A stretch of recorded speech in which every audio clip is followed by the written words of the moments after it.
सोबत ह्या ज्या प्लॉटचे शेतकरी आहे तुळशीराम काका शेळके यांचा हा या ठिकाणी आपण कपाशीचा प्लॉट बघतोय। तर आपण जो कपाशीचा प्लॉट बघतोय तो तर आपलं या ठिकाणी कावेरी सीड कंपनीचं केशेज 172 हे वाण आपण या ठिकाणी बघणार आहोत। तर काका नमस्कार, थोडक्यात तुमचा परिचय द्या। मी तुळशीराम अंबादास शेळके शेकटा, तालुका पैठण, जिल्हा संभाजीनगर। तुमचा फोन नंबर सांगा। आणि 9767 40 31 87। बरं, सर्वप्रथम तुम्ही पूर्ण एकूण किती पॅकेट लागवड केलेले? तर याचे 2 पाकिट केलेली आहे आणि पुढच्या वर्षी आपल्याच कंपनीचं म्हणजे खूप आवडलं। कैरी मोठी आणि जाड आहे, उगवण शक्तीला खूप चांगलं आहे। बरोबर, त्या विषयावर आपण येणार आहे। तर तत्पूर्वी तुम्ही एकूण 10 पॅकेट लागवड केलेले बरोबर? हो बरोबर। तर 10 पॅकेट पैकी तुम्हाला आता आपण ज्या कापसाच्या शेतामध्ये उभे ह्या वाणाचं नाव काय आहे?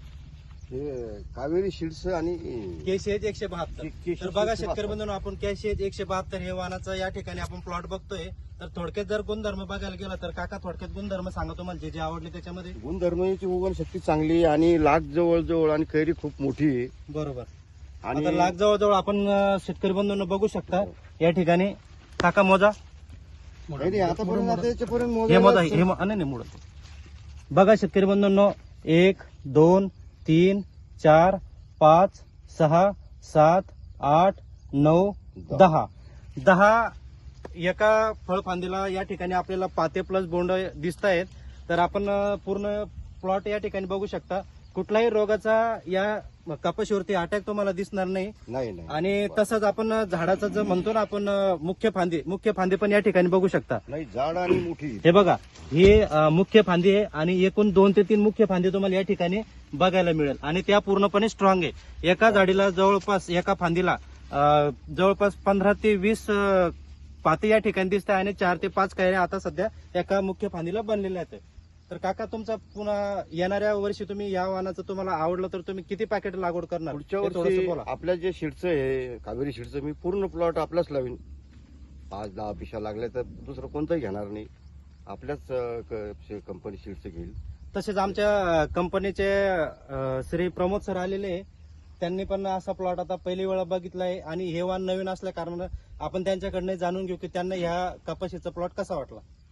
नमस्कार शेतकरी बंधूंनो, आपण पाहू शकतो कपाशी कशा स्वरूपाची असली पाहिजे। तर सर्वात महत्वाची गोष्ट, कपाशीची उगवण शक्ती जी आहे ना ती आपल्याला चांगली असली पाहिजे।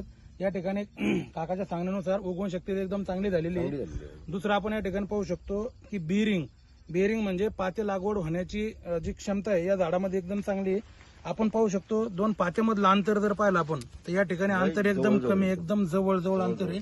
बेरिंग जर पाहिली तर 10-10 12-12 पाते एका फांदीला या ठिकाणी दिसत आहे। मूळ फांदे या ठिकाणी भरपूर आहे, म्हणजे आता या झाडाला जर पाहिलं तर 3 मूळ फांदे या ठिकाणी आपल्याला दिसत आहे। आणि मूळ फांदे जर पाहिलं तर नाही म्हटलं तरी पाते जर पाहिले तर 25-25 30-30 पाते आणि 4 ते 5 बोंड आता परिपक्व झालेली आहे। त्यानंतर जर पाहिलं तर 5 फकळीचं बोंड आपल्याकडे राहतं। 5 फकळीचं बोंड जर राहिलं तर वजन एकदम चांगलं भरतं कापसाचं। या ठिकाणी जर पाहिलं आपण तर बोंड साईज एकदम जबरदस्त आणि 5 फकळीचं बोंड आपल्याला या ठिकाणी दिसेल। म्हणजे पेरूच्या आकाराची आपल्याला या ठिकाणी बोल साईज पाहायला भेटते। या ठिकाणी आपण पाहू 1 शकतो 2 3 4 5 5 फकळीचे सगळे बोंड या ठिकाणी आपण पाहू शकतो। 1 2 3 4 5 5 फकळीचं बोंड म्हणजे आपलं वजनदार कापूस आणि बी पण म्हणजे मोठं जाड आहे। बी लागवड करताना बी सुद्धा एकदम जाड होतं, एकदम जाड म्हणजे वजनदार कापूस आपल्याला या ठिकाणी भेटणार। पहा तुम्ही, बेरिंग चांगली आहे, 5 फकळीचं बोंड आहे। त्यानंतर अटॅक कुठल्याही प्रमाणात नाही, अजिबात नाही। ठीक आहे, अटॅक एकदम कमी आहे। त्यानंतर जर पाहिलं आपण या ठिकाणी तर बांधा एकदम मजबूत आहे झाडाचा, म्हणजे कदाचित वारं जरी आलं त्या ठिकाणी बोंड जास्त झाले कारणानं मोडायचे बी चान्सेस कमी आणि झोपाचे सुद्धा चान्सेस या ठिकाणी कमी आहे। तर आपण या ठिकाणी पाहू शकतो शेतकरी बंधूंनो, कावेरी कंपनीचं केसीएच 172 हे जे नवीन वाण आपल्या कंपनीमार्फत आपण जे दिलेलं आहे, सर्व गुण संपन्न वाण या ठिकाणी आहे आणि निश्चितच काकांना समोर चांगलं उत्पादन या ठिकाणी येणार आहे। इथून पुढे सुद्धा या प्लॉटवर आपला कार्यक्रम होईल आणि काकांना एकरी किती उत्पादन आलं हे आपल्याला निश्चितच कळू। तरी आपण सुद्धा आपल्या शेतामध्ये येणाऱ्या पुढच्या खरीप हंगामामध्ये केसीएच 172 हे जे कावेरी कंपनीचं वाण आहे याची जास्तीत जास्त लागवड करा आणि भरघोस उत्पादन मिळवा। धन्यवाद।